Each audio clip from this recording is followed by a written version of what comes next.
The courtroom smelled like old paper and perfume. My daughter sat beside my lawyer, coloring, unaware her future was being bartered behind her back. My wife wore white. She always did when she lied. Then she stood and said it. "Your Honor, I'd like to call Lieutenant Colonel Raymond Shaw to the stand." My former commanding officer walked in like it was another deployment. No salute, no hesitation, just a firm nod and a practiced predatory calm. I felt something twist in my chest.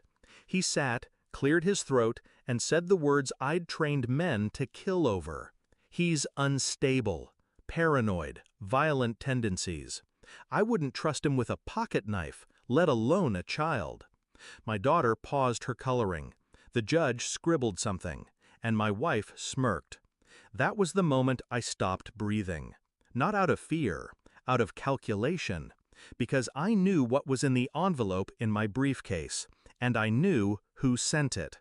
2 months earlier, I found a burner phone in her car's glove box. It buzzed once. A single text.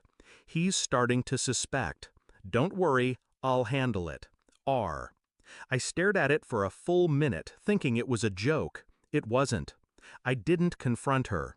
I smiled, kissed her cheek, let her tuck our daughter in while my stomach burned in silence. The betrayal wasn't just emotional. It was structural, strategic, coordinated. She wasn't just leaving me. She was building a case against me, piece by lie. And she was using someone who once called me brother to do it. I'd served 12 years beside Shaw, 2 deployments, 1 bullet that almost ended us both. I pulled him out of a burning convoy, and now he was returning the favor by trying to erase me from my daughter's life. So I didn't argue. I started digging. First, I contacted CID, quietly, through someone I trusted, a man who owed me a favor and still had access to sealed files. It took 2 weeks to pull the records, another 3 to cross-reference deployments, transactions, classified redacted reports. Turns out, my wife and Shaw had a joint bank account, under aliases. The first deposit? 6 months before she filed for separation. The second, 3 weeks before Shaw submitted a sealed complaint about my aggression in the field. Fabricated, word for word. They were setting me up long before the custody battle. The irony? I had PTSD, yes, but not from war, from marriage, from watching the woman I loved turn me into the villain of a story she authored in secret. I watched her text him late at night while pretending to check on our daughter's fever.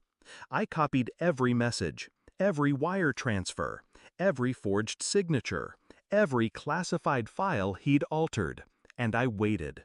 Back in court, the judge looked bored. Then I stood.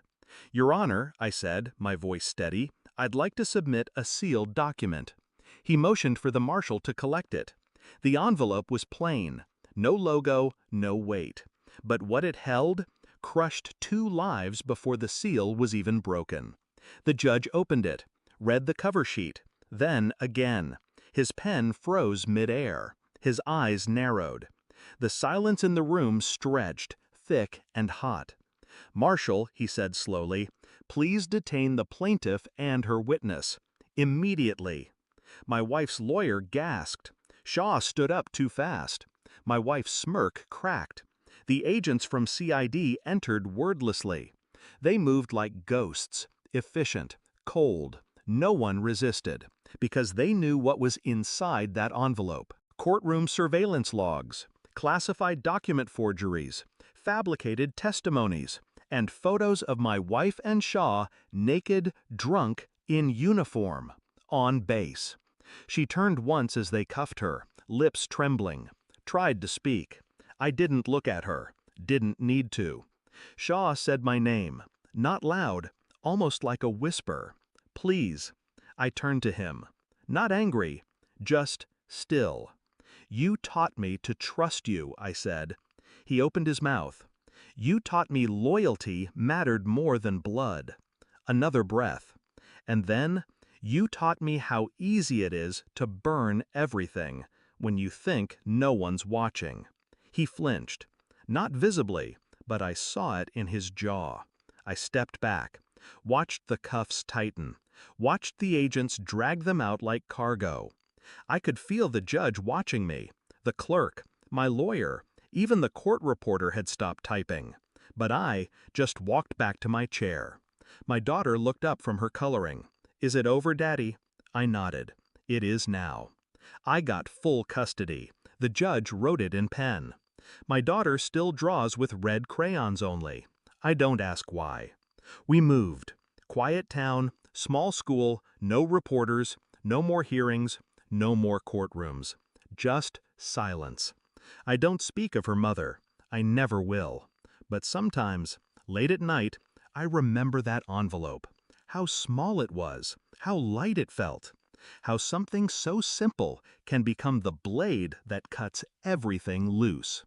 Truth doesn't shout, it waits, and when it speaks, it ends wars.